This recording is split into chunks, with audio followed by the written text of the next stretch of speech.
Hello friend, स्वागत है आपका हमारे यूट्यूब चैनल HK क्लासेस में। और आज हम लोग पढ़ेंगे प्रश्नावली 6 का सी का क्वेश्चन नंबर जो 1 दिया हुआ है इसके बारे में। ठीक है, क्वेश्चन नंबर 1 इसमें दिया है, चित्र में यम समानांतर यन और कोण 1 तथा कोण 2 में 3:2 का अनुपात है, तो कोण 1 से कोण 8 तक के सभी कोणों का मान ज्ञात कीजिए। ठीक है, और चित्र हमारा ये दिया हुआ है। ठीक है, तो सबसे पहले हम इसमें क्या लिखेंगे, यहाँ पे लिखेंगे यहाँ पे हल।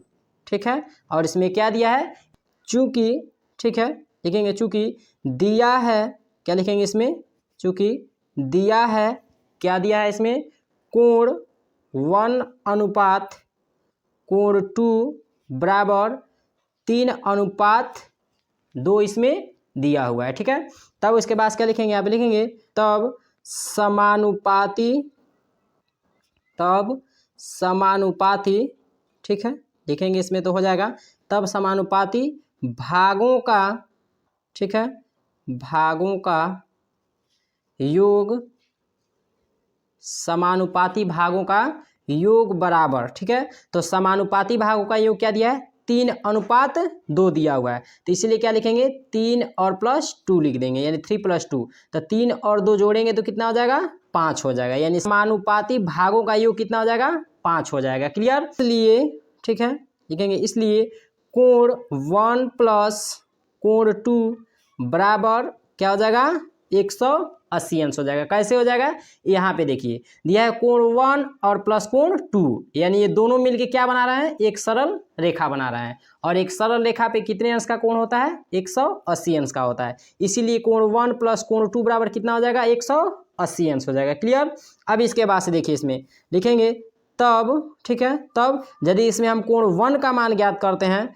तो क्या हो जाएगा, कोण 1 बराबर क्या लिख देंगे यहाँ पे, यानी कोण 1 के लिए अनुपात इसमें कितना दिया है, 3 दिया है, तो 3 लिख देंगे। ठीक है, बटे और पूरे भागों का इसमें अनुपात कितना दिया है, यानी पूरे दिया है इसमें कि समानुपाती भागों का योग, पूरे भागों का अनुपात कितना दिया है इसमें, 5 दिया है, तो इसीलिए यहाँ पे 5 लिख देंगे। गुण है कितना लिखेंगे, 180। ठीक है, अब 5 से 180 कितना बार में कट जाएगा हमारा, 36 बार में कट जाएगा। ठीक है, तो इसीलिए क्या हो जाएगा हमारा, कोण 1 बराबर 3 × 36 हो जाएगा। ठीक है, तो हमारा क्या हो जाएगा, 3 का 36 में गुणा करेंगे तो 36 कितना होता है, 108 अंश हो जाएगा, यानी कोण 1 का मान इसमें निकल गया 108 अंश। क्लियर, कोण 2 का मान, ठीक है, यहाँ पे कोण 2 का मान निकालेंगे, तो कोण 2 का मान निकालने के लिए हम क्या करेंगे यहाँ पे, यानी कोण 2 के लिए क्या अनुपात दिया है, 2 दिया है। ठीक है, तो 2 लिखेंगे, और सब यानी सब भागों का अनुपात कितना दिया है, 5 दिया है। ठीक है, तो इसीलिए हम क्या लिखेंगे यहाँ पे 5 गुणे और क्या लिखेंगे 180 लिख देंगे। क्लियर, अब जब इसको हम काटेंगे 5 से तो कितना बार में कटेगा, ये भी हमारा 36 बार में कटेगा। ठीक है, तो कितना हो जाएगा, 2 × 36 अंश, तो 36 दूनी कितना हो जाएगा, 72 अंश, यानी कोण 2 का मान जो है वह कितना हो गया, 72 अंश। यहाँ लिख सकते हैं कोण 1 बराबर कोण 3 बराबर 108 अंश लिख सकते हैं। इसमें कैसे लिख सकते हैं, यानी यहाँ पे कोण 1 दिया है और कोण 3 दिया हुआ है, तो कोण 1 का जो मान आया है वह कितना आया है, 108 अंश, और जब कोण 1 का मान 108 अंश होगा तो कोण 3 जो है, जो कोण बन रहा है वह क्या बन रहा है, यानी सम्मुख कोण बन रहा है, तो इसीलिए कोण 3 भी हमारा कितने अंश का बनेगा, यानी 108 अंश का बनेगा। इसलिए हम यहाँ पे क्या लिखेंगे, कोण 1 बराबर कोण 3 बराबर 108 अंश लिख देंगे यहाँ पे। क्लियर, अब इसके बाद से देखिए यहाँ पे क्या लिख सकते हैं, यहाँ लिख देंगे क्या लिखेंगे, चूंकि, ठीक है, चूंकि शीर्षा, ठीक है, चूंकि, ठीक है, लिख देंगे चूंकि शीर्षा भिमुख कोण, क्या लिखेंगे, शीर्षा भिमुख कोण है।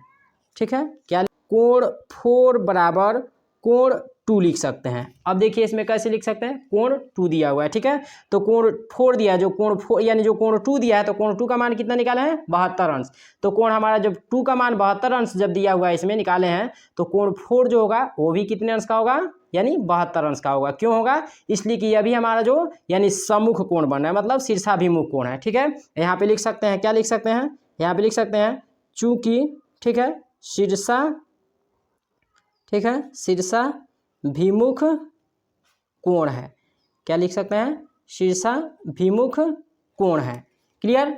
अब देखिए, अब कह रहे हैं कि यम के समांतर यानी यम के समानांतर कौन सा इसमें रेखा दिया है, यानी यम के समानांतर हमारा यन रेखा दिया हुआ है, ठीक है, यन रेखा दिया हुआ है। तो यहाँ पे हमारा जो कोण 2 यानी जितने अंश का बनेगा उतना ही अंश के क्या बनेगा इसमें, या हमारा कोण 6 भी बनेगा और कोण 8 भी बनेगा, यानी उतना, यानी 72 अंश का हमारा कोण 6 भी बनेगा और कोण 8 का जो मान होगा वो भी कितना होगा, 72 अंश का होगा, ठीक है। तो इसीलिए आप क्या लिखेंगे, यहाँ पे लिख देंगे कोण 2 बराबर, ठीक है, कोण 2 बराबर कोण 4 बराबर कोण 6 बराबर कोण 8 बराबर कितना हो जाएगा, 72 अंश हो जाएगा, क्लियर।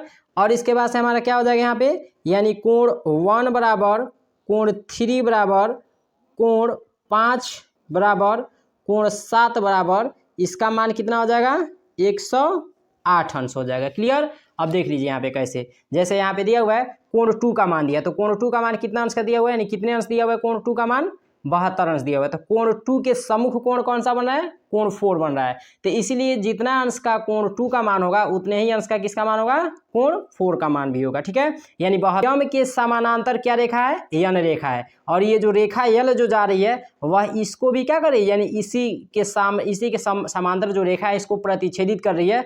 तो इसीलिए जितने अंश का मान कोण 2 पे बनेगा उतने ही अंश का मान किस पे बनेगा, कोण 6 पे बनेगा, और उतना ही अंश का मान कोण 8 पे भी बनेगा, मतलब 8 पे बनेगा, ठीक है। और जितना अंश का इसमें दिया है कोण 1 पे बनेगा, कोण 1 का यानी 108 अंश का, तो 108 अंश का कोण इसमें कोण 3 का भी मान आएगा, इसलिए कि ये क्या दिया है, यानी सम्मुख कोण है, शीर्षाभिमुख कोण है, ठीक है। और ये भी हमारा सेम, यानी कोण जो 5 होगा जितने अंश का मान आएगा उतने ही अंश का कोण हमारा 7 का भी मान आएगा, ठीक है। तो इसीलिए हमारा क्या हो जाएगा यहाँ पे, यानी कोण 2 बराबर कोण 4 बराबर कोण 6 बराबर कोण 8 बराबर 72 अंश, और कोण 1 बराबर कोण 3 बराबर कोण 5 बराबर कोण 7 बराबर 108 अंश होगा, ठीक है। और यही हमारा आंसर हो जाएगा, क्लियर।